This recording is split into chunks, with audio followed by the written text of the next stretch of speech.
And welcome back to another episode of Bangarangs and Daggers. As always, I'm your host out here in our nation's capital, Washington, D.C., Kevin Knight. And joining me tonight, we have special guests with us from Ramblin' Wreck, Georgia Tech's SB Nation blog.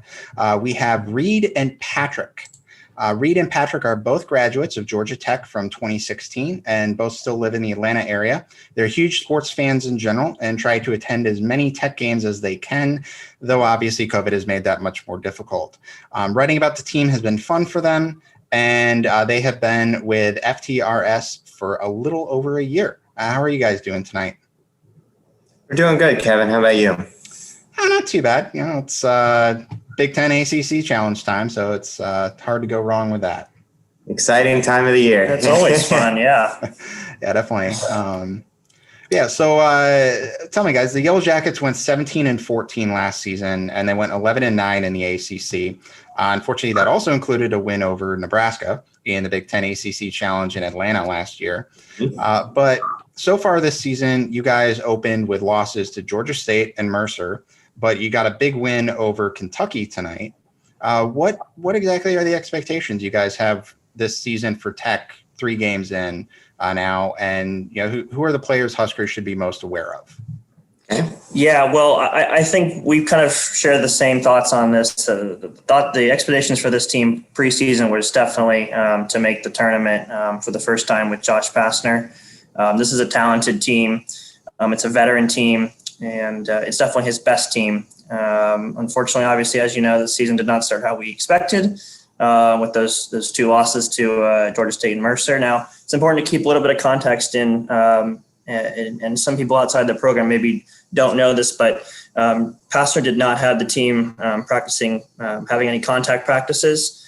And after tonight's game, we really feel that made a big difference. The team was sloppy and was not executing well. And tonight, looked like a completely different team and the team that we were expecting to see. And so we hope that that's not an outlier, but a sign of things to come. And as far as players to watch, the backcourt is really the focal point of this team.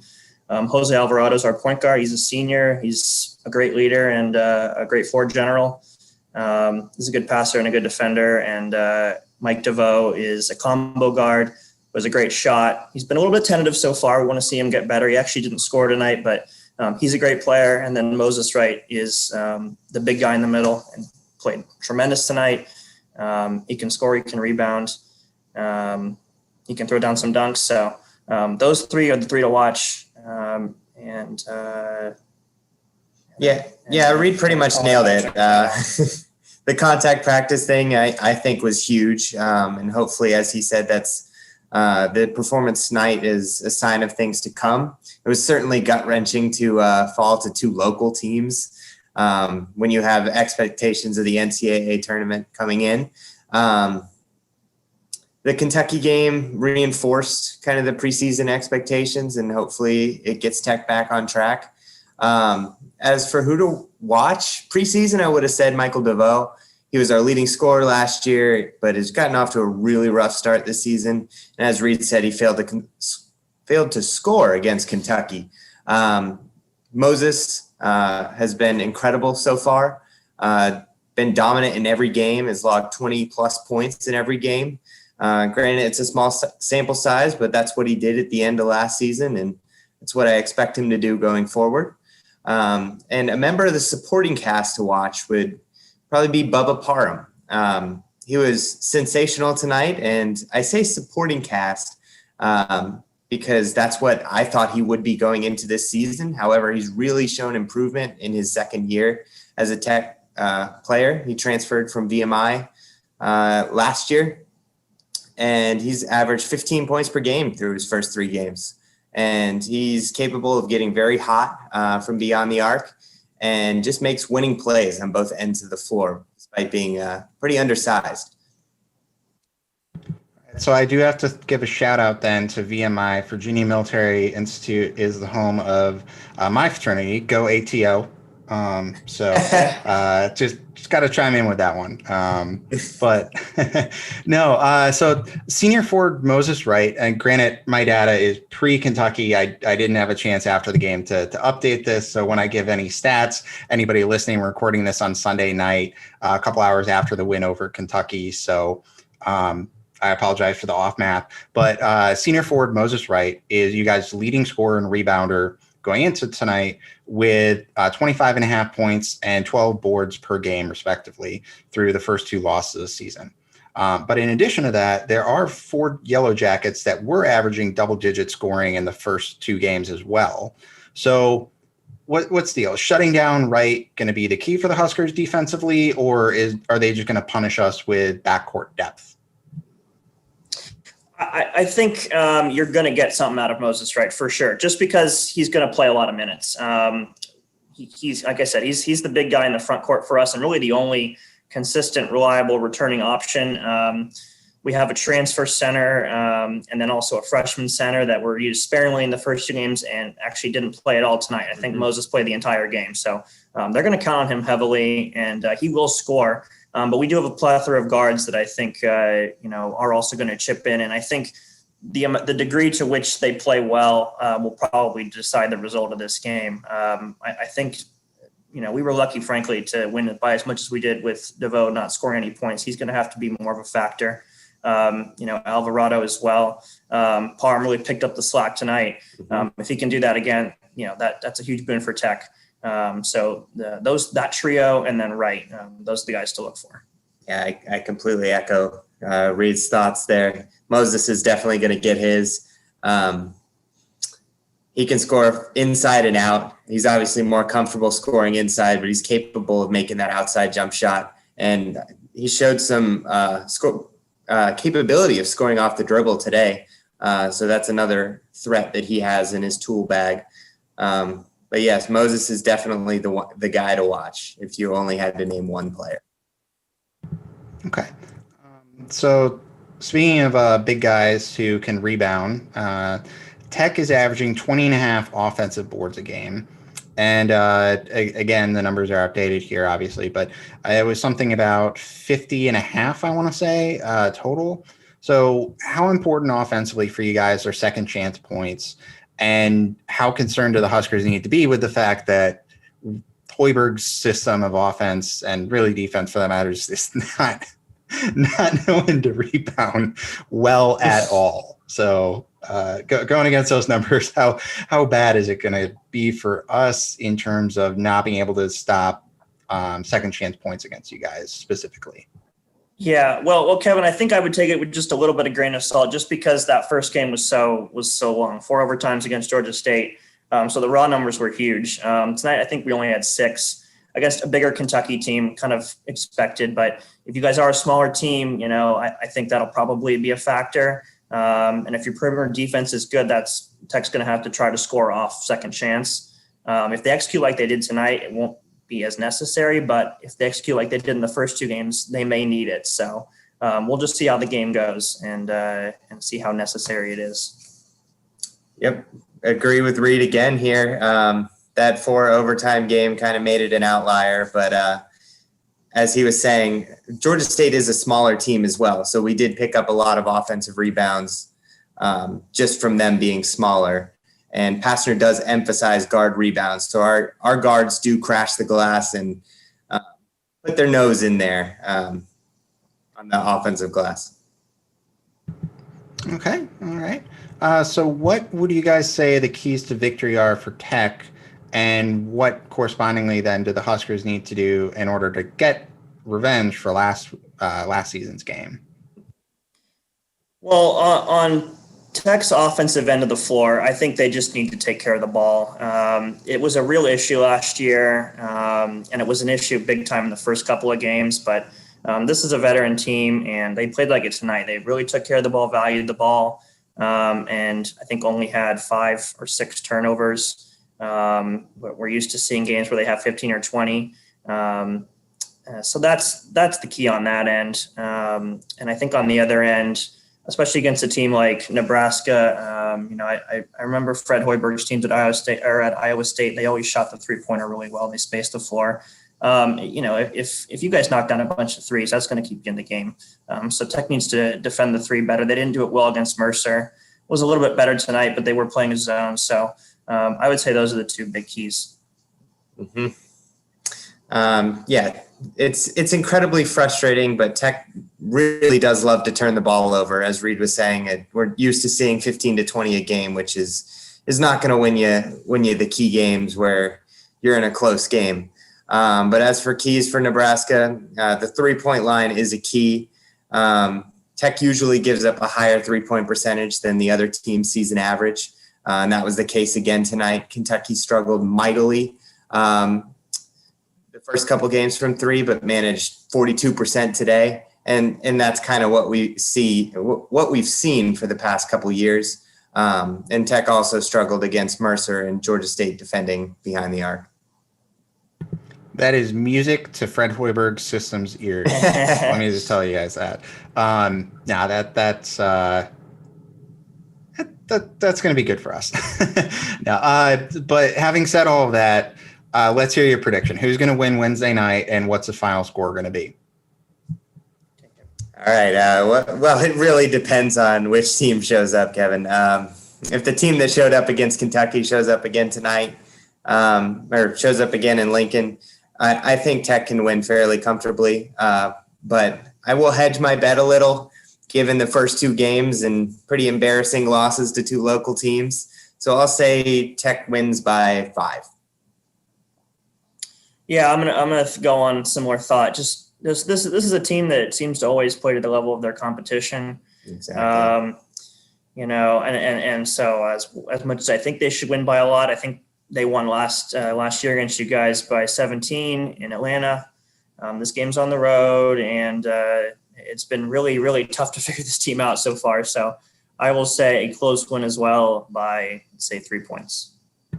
Okay. And she doesn't listen to this podcast, so whenever I get the chance, I really do always love to pick on Kentucky. My sister-in-law is a Kentucky fan, so let me just reiterate how fun it was that you guys got the win over them tonight, by the way. We're glad we could help. We're certainly glad we got the win too. Yeah. But no, so transitioning to the bigger picture, more relevant kind of to this week. Obviously, if anybody paid attention to preseason polls, Ken Palm advanced metrics, whatever system really you want to look at or rankings you want to look at, it's the Big 12 seems to be the big boy on the block in terms of the sheer number of elite teams this season. But when you look one step down, the Big 10 seems to be number 2 in terms of quality depth. Obviously last season they were the most deep in the country. It looks like it's probably going to be that way again. In you guys' opinion, is that fair? Big 12, Big 10, number 1, number 2, or is the ACC being seriously undervalued this season? And are they going to surprise people come March and prove the pundits wrong? Yeah, I'm not sure the ACC is being undervalued. I have them number 3 as well. But I'm not so sure the Big 12 is the best conference. I actually think the Big 10 is the best and Big 12 is number 2. Both teams just have more teams that can make a deep run in the tournament than the ACC. And the first couple weeks of the season have really echoed that. Seeing UVA struggle through the first few games was certainly surprising to me. And that's one of the marquee teams in our league. For the Big 10, you've got 4 teams in the top 10, which is very impressive. And then a really nice second tier of Ohio State, Rutgers, Indiana, and Michigan. And the fact that a team like Rutgers, who I actually really like this year, could get 6th or 7th in the league really shows how deep it is. And I just don't see too many holes in this league.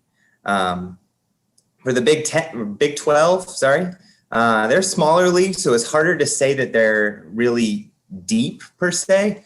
But they've got a very strong top half of the league, about 5 teams. And if Kansas isn't careful, they could find themselves towards the bottom of that upper tier of the league. I've been really impressed with Texas and Baylor so far. Baylor is just so defensively sound, and I was really bummed that the game with Gonzaga got canceled this weekend. That was going to be a highly entertaining game, and really a clash of two styles. Gonzaga is really up tempo and can put up 100+ points a game, and Baylor is very strong on the defensive end. The ACC is a strong league and has a bunch of good teams, but as I was saying, the first couple of weeks they've kind of struggled. UVA especially. So I agree that the ACC sitting number 3 is the correct assumption and statement. Yeah, I agree. I think Big Ten is 1A, Big 12 is maybe 1B, and then there's a pretty big gap between them and the ACC. The Big Ten just has such good quality and depth, and they are a bigger conference, so they have that advantage. Big 12 has almost the entire league is solid. And then the ACC, the problem last year with the ACC was that there was just not enough elite teams. There was maybe 4 and then a huge gap between everybody else. The question is this year, will some of those teams kind of emerge? Will we have 6, 7, 8, 9 teams in the tournament like we're used to? Last year it was only going to be 4 or 5. So, the ACC's got opportunities, but right now I think they're a distant third. I agree. Mm-hmm. Yeah, I will also add, I mentioned to you guys before we started recording that I'm, and all of our listeners are familiar with this, obviously, I'm also an MSU guy. So you hate to see a world in which Rutgers is projected ahead of Michigan in the Big Ten standings. It's just such a shame. Come on, you got to throw crying shame. They don't have much to succeed. And for anybody who doesn't recognize it, that's my 1,000,000% sarcastic voice. It's a amazing world in which Rutgers is ranked ahead of Michigan. And I mean, they did finish ahead of them last year in the standings, and that was just fantastic. Truly couldn't happen to a better first year head coach than Juwan Howard to finish 9th. But no, I try not to let my hatred of Michigan interject too much into these, but I always have to make a dig at them when I can. So, but no, so this week though, it's the Big Ten ACC Challenge, obviously, since that's the topic of the podcast. So looking at the entire slate of games, all 14, we're going to publish this on Tuesday. So before any games are played, what do you guys think is going to be the result this year? Big Ten won it last year. Are they going to win it again? Or is the ACC going to continue to reign supreme? I have the Big Ten winning 8-6 this year, but that Pitt Northwestern game is going to be the battle of the bottoms of the league. And I kind of think that one's a toss-up, so I could see it ending in a tie, 7-7, but I have it 8-6.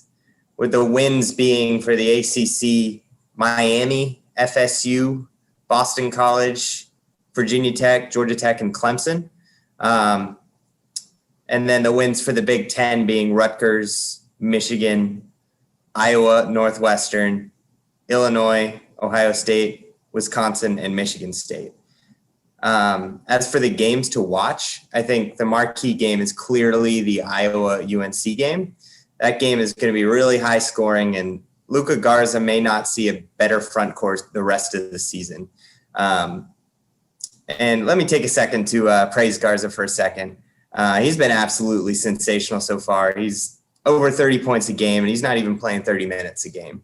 I know the season's young, but he's on pace to have more points per game in the Power 5 since 1970. I think he's at 34, and in 1970, Johnny Newman had 40 points per game. But there's a lot of highly ranked matchups, so I wanted to touch on another matchup. I'm really intrigued by the FSU Indiana game. I think FSU has a good balance of a bunch of older players and a freshman sensation in Scotty Barnes. Surprising nobody, I think Trace Jackson Davis is going to have a huge game, as I don't see FSU being the defensive menace in the interior as they have been in the past. I think FSU wins that in an extremely close game, but Trace has 30 plus. Yeah, and I've got it shaking out 8-6 for the Big Ten as well, Kevin. I think they're just a little bit better. And we kind of talked about that. Mm-hmm. The Big Ten's just a little bit better of a league than the ACC. I think the two games to watch, without a question, at least for me, are Iowa UNC and then Illinois Duke. I mean, you got two blue bloods pitted against two teams that have super high expectations. They're not usually top 10 teams, but are expecting huge seasons.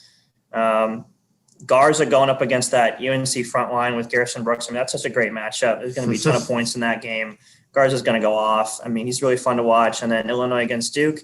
Illinois is coming off a loss against Baylor, but they're super talented. Duke's also coming off a loss. And then I've also highlighted UVA, Michigan State. Those teams have a history in March.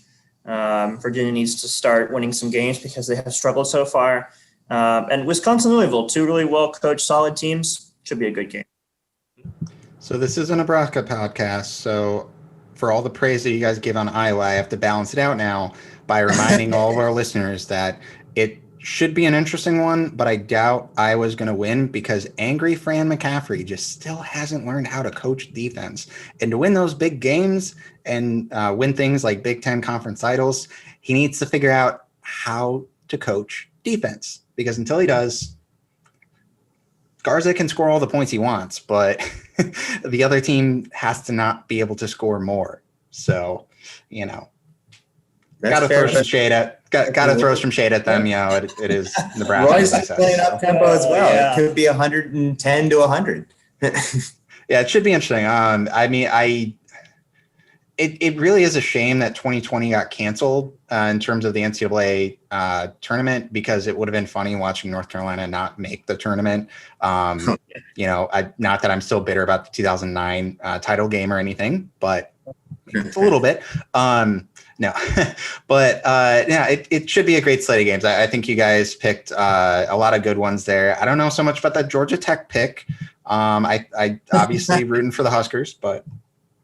Hey, look, I really respect Fred Hoiberg as a coach. So I know you guys haven't probably come in with the most talent, at least last year, but I'm sure he's going to build up a great program. So I completely agree. The best is ahead for you guys. Mm-hmm. Yeah, definitely trending up already in year two compared to year one. Great recruiting class already for 2021. So certainly, I'm sure all of our listeners appreciate the praise for him. FSU Indiana too. Interesting pick. I think you guys make a good point and it should be an interesting game. We'll be curious though, because Indiana got absolutely creamed by Texas. And I know that they had an important injury on that one, but it's curious to see. Texas is a really strong team. I like them a lot. True. And again, it's tough, because Nebraska podcast, so I don't want to give too much praise to Texas. They're a tough team by all means, but I hoped Indiana would have been a little bit more competitive in that one, but hitting on all the teams you don't like. Yeah, I mean, it's pretty easy to pick up on that quickly with me. So, but no, any more closing thoughts you guys have? Want to let listeners know where to read your stuff. Yeah. So from the Rumble seat, that is the blog, Georgia Tech Sports, and just. We've got, yeah. Let me also correct myself because in the beginning I screwed up the name. I said Ramblin' Wreck, which obviously isn't that. No, from the Rumble seat, obviously, which is based on Ramblin' Wreck. So my apologies for blowing the intro there. But no, thanks a lot to both of you guys for coming on.